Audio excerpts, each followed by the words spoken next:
सो मुंबई का hip hop scene आज इतना स्ट्रांग है कि देश भर में इसे हर कोई नोटिस कर रहा है और शुरुआत से ही रैपर जैसे कि एमिवे, नेजी और डिवाइन ने इस मूवमेंट को एक नया लेबल दिया है। इन रैपर्स ने ना ही सिर्फ अपनी कहानियां बताई बल्कि मुंबई को इंडिया का रैप कैपिटल भी बना दिया। इन सारे रैपर्स का स्ट्रगल, हसल और हार्डवर्क हम सब ने विटनेस किया है और इन सारे रैपर्स को हम सब ने ग्रो करते हुए देखा है। और ये बोलना बिल्कुल भी गलत नहीं होगा कि आज के दिन ये rappers Mumbai hip hop, Indian hip hop को नए हाइट पे लेके जा रहे हैं। सो एमिवे, डिवाइन और नेजी ने मुंबई हिप हॉप सीन में एक स्पार्क पैदा कर दिया। मुंबई के बच्चों को जो कि हिप हॉप में इंटरेस्ट दिखा रहे थे, जिन्हें हिप हॉप करना था, उन्हें ये होप दिया कि अगर वो कर सकते हैं तो ये सारे लोग भी कर सकते हैं। और पिछले कुछ सालों में हमें मुंबई से बहुत सारे टैलेंटेड आर्टिस्ट निकलते हुए नजर आ रहे हैं और उसमें से एक सुपर टैलेंटेड आर्टिस्ट जो कि Mumbai hip hop, Indian hip hop के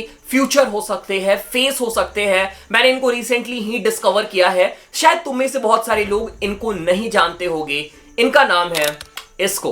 यानी खेल गए जैसे वो बादशाह में बेताज, आपस में चल मत चाल जो भाई लोग के साथ सीख करना उनकी देखभाल। जैसा मैंने बोला, तुम लोगों ने इस आर्टिस्ट को ज्यादा नहीं सुना होगा, but mark my words, this guy is the future. इसको एक ऐसा रैपर है जो अपनी राइटिंग के थ्रू अपनी जर्नी और अपने स्ट्रगल को अपने गाने में हमें दिखाता है। इस आर्टिस्ट का म्यूजिक रॉ, रियल और पावरफुल है जो तुम लोगों को इनडायरेक्टली कनेक्ट करने पे मजबूर कर देगा। सो इस वीडियो के लिए आज मैं इसको का डिस्कोग्राफी ही चेक कर रहा था और इसको के मल्टीपल ट्रैक सुनने के बाद मैंने ये कंक्लूड किया कि इसको का music, lyricism, real emotion, truth, reality and being hard working and having a great mindset से इंस्पायर्ड है। बट उसमें भी इस आर्टिस्ट की अपनी एक यूनिक स्टाइल है। ये आर्टिस्ट अपने लिरिक्स में रियल कंटेंट, रियल पर्पस और रियल मैसेज हमें दिखाता है। किस पे खुल न सकना नहीं जीने देना रेंट फ्री तेरे दिमाग में, शुरुआत भले कैसी भी पर अंत तेरे हाथ में, सफर में चलते चलते मिले भलते समझा दो चीज। ये आर्टिस्ट पॉजिटिविटी पुश करता है और एक चीज जो मुझे बहुत ज्यादा पसंद आई, सोसाइटी के रियल इश्यूज के बारे में ये आर्टिस्ट बात करता है जो करंटली डीएचएच में बहुत कम रैपर्स कर रहे हैं। इसको का बार गेम और लिरिकल गेम भी बहुत ज्यादा स्ट्रांग है। जब तुम लोग खुद जाके इसको का ट्रैक सुनोगे तुम्हें समझ आ जाएगा ये बंदा कितना टैलेंटेड है।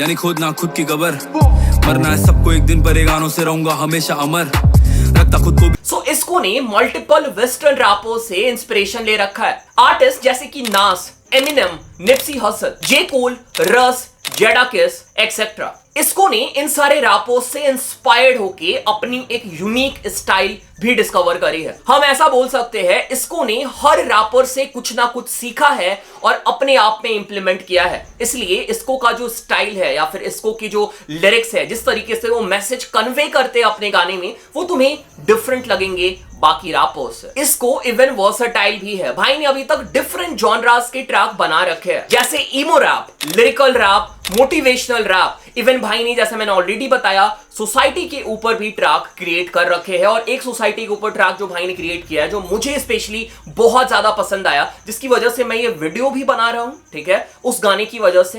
एंड उसके बारे में हम अभी थोड़ी देर में डिस्कस करेंगे।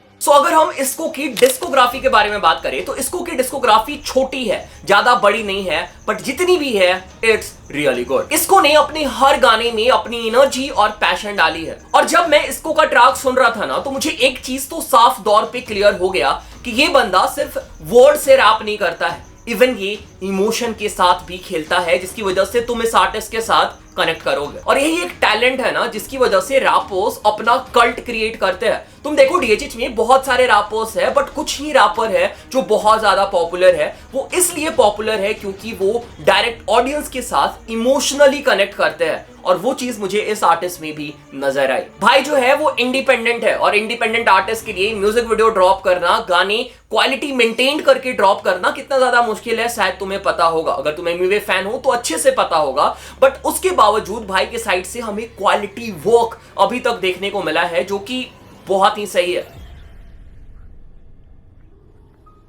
So, जैसा मैंने वीडियो में तुम लोग को ऑलरेडी बताया कि इसको के साइड से हमें एक सोसाइटी के ऊपर ट्रैक देखने को मिला है जो मैंने रिसेंटली सुना, मुझे बहुत ज्यादा पसंद आया और वो एक रीजन है कि मैं इस आर्टिस्ट के ऊपर ये वीडियो बना रहा हूं। सो भाई ने रिसेंटली कोलकाता रेप केस के ऊपर एक ट्रैक ड्रॉप किया है जिसका नाम है एविडेंस नस्ट। क्या शायद मिलेंगे कभी नहीं क्योंकि हाथ में उनके पैसा, जेब में पुलिस और प्रोबेबली है पॉलिटिक्स सच। लोगों ने बनाया सरकार करने उनकी हिफाजत, तो अब सरकारी लोगों से सबको क्यों लगता डर। पहले मैं तुम लोग को एक वार्निंग दे देता हूं क्योंकि ये जो इंसिडेंट है ना, ये बहुत ही बुरी इंसिडेंट है जो हमारे देश में हुई थी। वैसे ऐसे इंसिडेंट हमेशा होते रहते हैं, but I am glad and we all are glad कि इस बार इस इंसिडेंट को हाईलाइट किया गया। बट स्टिल अगर तुम कमजोर दिल वाले हो, तुम्हें ऐसी चीजों से हर्ट होता है, बहुत ज्यादा हर्ट होता है, तो तुम इस गाने से दूर रहना क्योंकि भाई ने इस इंसिडेंट को बहुत ही डिटेल में एक्सप्लेन किया है, हर चीज के बारे में बात किया है। और जैसे तुम इस ट्रैक को पूरा सुनोगे, जो केस था कोलकाता का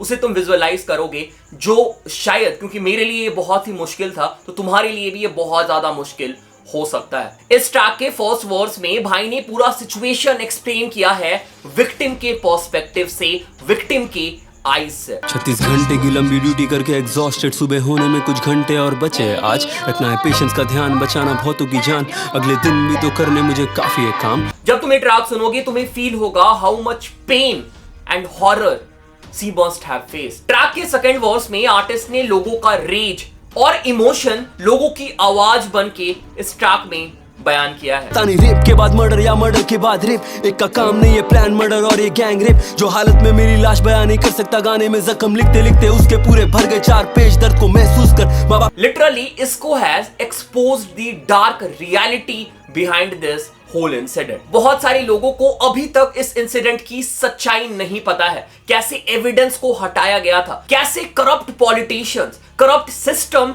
इस केस में इन्वॉल्व थी। भाई ने सारा कुछ हमें बताया है। Safety is not a privilege, it's a basic right, तो फिर क्यों लड़ना पड़ता उसके लिए जब वो है अपना हक। कानून पे रहा नहीं ट्रस्ट, है पूरा सिस्टम करप्ट, सीबीआई जांच से पहले ही सारे एविडेंस नष्ट। भाई ने lack of women safety in India and injustice being one of the biggest weakness of the country, ये हमें बताया है। सो कोलकाता केस के ऊपर हमें और भी ट्रैक्स अभी तक सुनने को मिले हैं, बट मुझे ऐसा फील हुआ कि ये ट्रैक बहुत ही अच्छे से पूरे केस को हमारे सामने लाके रख देता है। म्यूजिक में बहुत ज्यादा पावर है। प्रोटेस्ट पोएट्री एक ऐसा जॉनरा है जिसे प्रॉपरली किया जाए तो सोसाइटी में चेंज लाया जा सकता है, एंड दिस आर्टिस्ट इसको हैज डन द सेम। इसको ने इस गाने में अपने लिरिक्स के थ्रू एक ऐसी स्टोरी बयान करी है जो कि सिर्फ ना ही कोलकाता का बल्कि पूरा देश का दर्द हमें दिखाता है। और मुझे ऐसा फील हो रहा है ये गाना इसको के करियर का डेफिनेटली टर्निंग पॉइंट भी बन सकता है, क्योंकि ऐसे रियल ट्रैक जो कि करप्ट सिस्टम को एक्सपोज करके हमारे सामने रख देते हैं बहुत ही कम बनते हैं, and this is one of those track. तुम्हें डेफिनेटली ये ट्रैक